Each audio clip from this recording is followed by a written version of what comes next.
Bonjour à toutes et à tous et bienvenue sur Télé Djibouti pour suivre cette édition du 15h, les titres de l'actualité.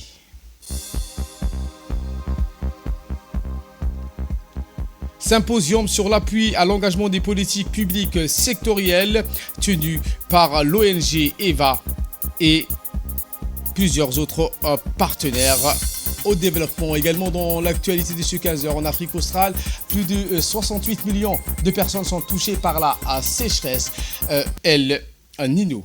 Voilà pour les titres. Merci si vous nous rejoignez sur Télé Djibouti. Ce symposium sur l'appui à l'engagement des politiques publiques sectorielles, un symposium de 3 jours sur l'appui à l'engagement des politiques publiques sectorielles aux associations djiboutiennes œuvrant dans le développement durable. Cet atelier s'est ouvert à Bender Gedid, co-organisé par l'ONG EVA et l'ONG Sahel. Ce symposium a vu la présence des membres de plus de 60 associations, des cadres du gouvernement et le directeur adjoint par intérim de l'UNICEF. Un symposium axé sur l'eau, l'assainissement et le changement climatique qui invite les participants à débattre, à réfléchir et à analyser les voies et moyens de mettre en place un plan d'action commun afin de renforcer la participation de la société civile dans la définition et la mise en œuvre des politiques publiques sectorielles. Un projet qui annonce un tournant dans le rôle que la société civile doit jouer dans la conception, la réalisation des objectifs de développement durable en synergie avec les départements sectoriels. La société civile doit s'approprier cette mission d'acteur au développement et doit dépasser cette barrière qu'elle s'était même ici en apportant des solutions locales et adaptées aux défis du changement climatique, mais aussi dans le cadre de l'accès à l'eau potable et dans les domaines de l'assainissement. Le temps d'attendre tous les départements ministériels dévolus a souligné le président de l'ONG EVA, Ahmed Ali Mohamed, pour suggérer que la société civile a un rôle et une responsabilité dans la conception et l'élaboration des projets de développement durable pour rendre efficients et efficaces les actions du gouvernement. Le choix de l'ONG EVA pour mener à bien ce projet n'est pas anodin car cette ONG de renommée internationale a une expérience professionnelle dans ce domaine. Écoutons pour plus d'explications le président de l'ONG EVA. Nous sommes réunis ce matin pour lancer les symposiums sur les politiques publiques dans le secteur du changement climatique et de l'eau-assainissement qui se déroulera sur 3 journées auxquelles prendront part une 50aine d'organisations associatives et ONG nationales issues de toutes les régions et communes du pays, ainsi que des représentants des collectivités locales et des préfectures. Ce symposium s'inscrit dans le cadre du projet intitulé « Appui à l'engagement de la société civile djiboutienne dans la définition et la mise en œuvre de politiques publiques sectorielles » porté par le consortium EVA SES Sahel, cofinancé par l'Union européenne et l'UNICEF, avec le ministère de l'économie et des finances comme ordonnateur national. Ce projet, qui a débuté en avril 2023, a pour but de soutenir l'inclusion des acteurs non étatiques dans l'élaboration, la mise en œuvre, le suivi et évaluation des politiques sectorielles relatives au changement climatique et à l'eau-assainissement. Le symposium que nous nous apprêtons à lancer aujourd'hui constitue une étape charnière à un moment où le projet aborde sa dernière phase. Il vise à outiller davantage les organisations de la société civile organisées en réseau à l'issue de plusieurs séances de formation qui ont porté sur les thématiques du projet, mais aussi sur le concept du réseautage, de la gouvernance associative ou encore des notions de bonnes pratiques et leur capitalisation. Les thématiques du changement climatique et de l'eau-assainissement figurent au premier rang des priorités des politiques publiques et appellent à l'implication de tous les acteurs et en particulier de la société civile aux côtés du gouvernement. Dans cette optique, Ces symposiums offrent le cadre de référence à la société civile pour s'approprier les politiques publiques sectorielles et pour impulser une nouvelle dynamique dans le partenariat entre l'État et la société civile que les pouvoirs appellent de tous leurs vœux. Et pour sa part, le secrétaire général du ministère de l'Environnement et du Développement durable, M. Dini Abdallah Omar, a rappelé que le changement climatique est un phénomène planétaire qui touche beaucoup des pays ces dernières décennies, notamment notre pays, la République de Djibouti. Climatique, on en parle maintenant depuis une vingtaine d'années, mais il ne fait que s'aggraver. Et les causes du changement climatique sont connues. Ce sont les émissions de gaz à effet de serre qui viennent des usines ou qui viennent des voitures. Et les responsables du changement climatique aussi sont connus, c'est de plus ou moins, ce sont ce qu'on appelle les grands émetteurs de gaz à effet de serre. C'est-à-dire les pays développés, l'Europe, l'Amérique, mais aussi de plus en plus les pays émergents, comme la Chine, l'Inde, le Brésil, etc. Nous, en tant que pays africains, nous contribuons très peu au changement climatique. Toute l'Afrique contribue pour 4%. C'est-à-dire 54 pays africains ne représentent que 4% de l'émission de gaz à effet de serre. Et vous imaginez que Djibouti ne représente rien du tout dans l'émission de gaz à effet de serre. Cela ne veut pas dire que tout le monde ne doit pas contribuer à préserver un système climatique. C'est le sens de l'accord de Paris que tous les pays ont signé. Tout le monde, tous les pays, à chacun à son niveau, doit contribuer à réduire l'émission de gaz à effet de serre et Djibouti participe. Djibouti participe notamment à mettre en œuvre des énergies renouvelables, comme les éoliennes qui sont installées au lac Assal, qui contribuent à l'électricité de Djibouti, comme l'électricité hydraulique qu'on importe de l'Éthiopie. Toutes ces actions du gouvernement contribuent à réduire l'émission de gaz à effet de serre, mais aussi contribuent aussi au développement économique du pays. Il est très important que la société civile, qui est diverse, qui vient de plusieurs régions, de plusieurs quartiers, de plusieurs secteurs sociaux, qui est plus proche de la population, vraiment participe aux actions de lutte contre le changement climatique. Et cette participation, elle est diverse, mais en gros, elle peut se porter sur deux thèmes. D'abord, sensibiliser la population. Parce que le changement climatique, ce n'est pas quelque chose de visible. Hein. On voit les conséquences qui sont visibles, mais ça reste abstrait. Souvent, on pense que ça ne concerne que les pays développés. On n'est pas toujours très conscient de l'impact du changement climatique dans notre pays. Donc la société civile doit d'abord contribuer à sensibiliser la population aux conséquences du changement climatique.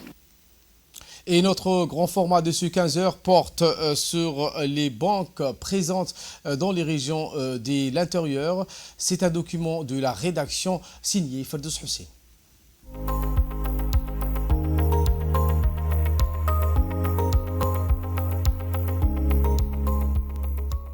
Depuis les années 2000, le paysage bancaire djiboutien a changé de visage, mais depuis quelque temps, ce secteur bancaire a amorcé un virage stratégique. Sous l'impulsion du gouvernement, les établissements financiers du pays entament un processus de décentralisation visant à dynamiser l'économie des régions. Le secteur, longtemps centralisé, se dirige depuis quelque temps dans cette voie audacieuse. C'est une révolution qui se joue dans le paysage bancaire djiboutien. Longtemps concentré dans la capitale, le secteur financier du pays s'apprête à essaimer dans les régions. Cette initiative, portée par la Banque centrale de Djibouti, vise à stimuler le développement économique local et à faciliter l'accès aux services bancaires pour les populations rurales. Un objectif à la clé, celui de créer un maillage bancaire équilibré sur l'ensemble du territoire et permettre de mobiliser l'épargne locale afin de financer les projets de développement régionaux. Cette décentralisation bancaire, longtemps vue comme une nécessité, s'inscrit aujourd'hui dans une dynamique où le centre financier s'ouvre et s'adapte aux réalités locales. Cette démarche prend une dimension géopolitique unique où la capitale, longtemps l'épicentre du pouvoir financier, commence à déléguer une partie de l'autorité aux régions périphériques. Ce mouvement n'est pas uniquement motivé par les considérations économiques, mais également par une volonté politique de rééquilibrer le développement national. Les régions de l'intérieur, souvent perçues comme des zones marginales, deviennent désormais des pôles d'attraction pour les investissements bancaires. La portée de cette décentralisation est vaste. En facilitant l'accès aux services bancaires dans les régions, le gouvernement djiboutien espère stimuler les économies locales, encourager l'entrepreneuriat. La présence accrue des infrastructures bancaires dans ces zones permet non seulement de fluidifier les transactions économiques, mais aussi de renforcer la confiance des habitants dans les systèmes financiers nationaux. Aujourd'hui, la République de Djibouti écrit l'avenir en lettres de change. Une délégation dirigée par le préfet de la région d'Obok, Moussa Aden Migane, et le vice-président et président intérimaire a procédé au lancement de deux projets importants dans la région de Hayou, accompagnés de l'équipe technique du conseil régional d'Obok et de l'ADR, l'agence djiboutienne des routes. Cette délégation a marqué le début des travaux de la piste rurale Obok Aleli Dada et des ouvrages radiés pour la piste Orobor Medihou. Ces projets sont réalisés dans le cadre du programme ADIL financé par l'Union européenne et mis en œuvre par Expertise France. La journée a commencé avec une visite de courtoisie et une réunion de briefing au bureau du préfet. Ensuite, la délégation s'est rendue sur le site du lancement des travaux de réhabilitation de la piste Obok Aleli Dada Walaboul, une voie centrale de 80 km reliant le chef-lieu à la sous-préfecture de Aleli Dada. Sur place, les autorités accompagnées des responsables coutumiers des localités concernées se sont réjouis du démarrage de cette deuxième phase des travaux. Après le lancement de la réhabilitation de cette piste, la délégation s'est déplacée vers Orobor pour lancer la construction des radiers sur les tronçons réhabilités Orobor-Medihou de 22 km. Ce projet accueilli avec satisfaction par la population de Medihou, pour qui l'amélioration de l'accès routier est essentielle. Ces travaux de radier seront effectués en parallèle avec le compactage, l'arrosage et la piste réhabilitée. Il est important de rappeler que ces travaux avaient été initialement lancés en mars dernier par le ministre de la région et ministre délégué chargé de la décentralisation, Qassim Haroun Ali, soulignant également l'importance de cet axe routier pour le désenclavement de la région.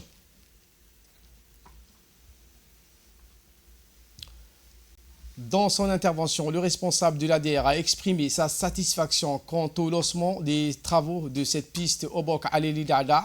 Il a également souligné que les travaux commencés en mars dernier avancent comme prévu et à donc grands pas. Il a précisé que la construction des radiers sur la piste Orobor Medihou se déroule en parallèle avec le compactage et l'arrosage de cette piste réhabilitée. Présent donc à l'événement, le préfet de la région, M. Migane, s'est donc exprimé en ces termes. Voici ses propos. Nous sommes sur la route de Obok à Lelou pour constater le commencement des travaux en parallèle avec celle de Orobor Medihou, où nous avions déjà fait le lancement le 29 février. Donc pour Orobor Medihou, nous entamerons aussi les travaux d'ouvrage. Mais en parallèle, nous avons lancé aujourd'hui les travaux gigantesques qui vont prendre 3 mois entre Obok et Alelou.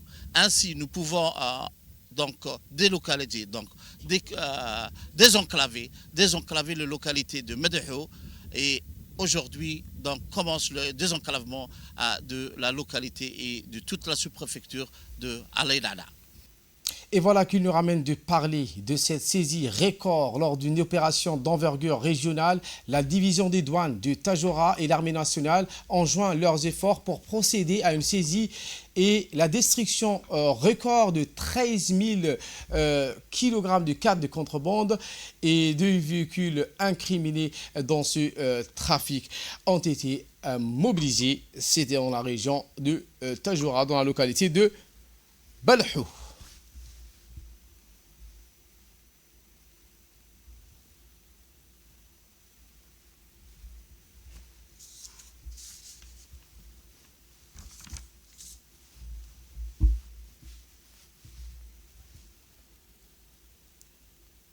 Toujours dans la lutte contre la contrebande sous toutes ses formes, à Ali Sabié cette fois, face à l'augmentation des activités illégales à travers les frontières, des membres de la brigade de la douane d'Ali Sabié intensifient leurs efforts pour combattre la contrebande.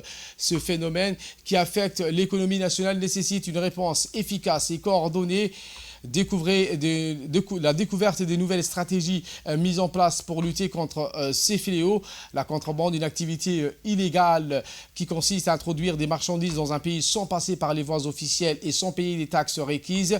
Dans le cadre de cette lutte contre la contrebande sous toutes ses formes, la Direction générale de la douane et des droits indirects déploie pour répondre aux problèmes de la porosité des frontières, des équipes mobiles qui mènent des opérations en collaboration avec l'armée, la police, les gendarmes. Ces opérations de contrôle dans les principaux points d'arrivage des produits de contrebande. Les agents de la douane saisissent ainsi chaque semaine une gamme variée de marchandises composées notamment des cigarettes et des produits pharmaceutiques, des jerrycans de kérosène, de l'alcool, du cas des produits cosmétiques, on peut citer qu'en cela. Et ce en provenance des pays voisins, malgré l'usage des manières multiples à tromper la vigilance des douaniers postés à l'entrée du pays et dans les environs éloignés, ils réussissent par leur tomber dessus, a fait savoir un douanier expérimenté. La liste est longue, d'autant plus que les transporteurs des drogues sévèrement réprimés par la loi ne manquent pas d'astuces pour cacher et introduire ces produits dans le pays. Pour venir à bout de ce fléau qui représente des énormes pertes pour l'économie du pays, la brigade de la douane d'Ali Sabié mène jours et nuits des opérations musclées dans les montagnes pour dissuader les contrebandiers. Cette nouvelle mesure a montré des résultats prometteurs. Mais la lutte contre la contrebande est un combat permanent. Les autorités continuent donc d'améliorer leurs méthodes et de s'adapter aux nouvelles techniques employées par ces contrebandiers engagés dans cette lutte sans merci contre la contrebande et les trafics illicites dans le but de prévenir les menaces que fait peser l'économie souterraine. La douane djiboutienne s'efforce d'assurer avec beaucoup de rigueur et de dévouement la mission qui est la sienne, celle de garantir la protection du territoire et l'économie du pays. Pour rappel, chaque semaine, des quantités énormes de quat et marchandises non autorisées à importer et à vendre dans les marchés nationaux sont saisies, brûlées par les corps en uniforme cités dessus. On note également le chef de la brigade de la douane d'Ali Sabié, en l'occurrence M. Mohamed Moumin Hassan.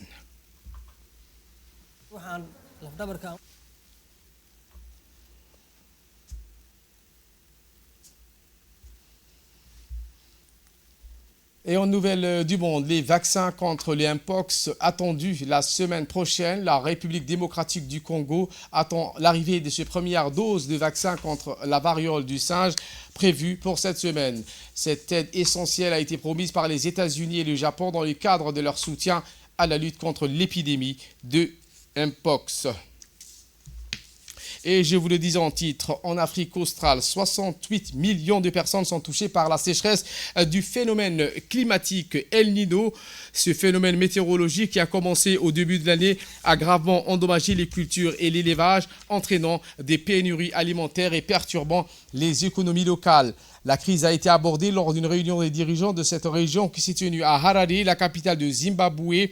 Le 5,5 milliards de dollars demandés en mai dernier pour contrer les effets de la sécheresse continue de se faire attendre, exacerbant ainsi des difficultés des millions de personnes touchées par cette situation désastreuse.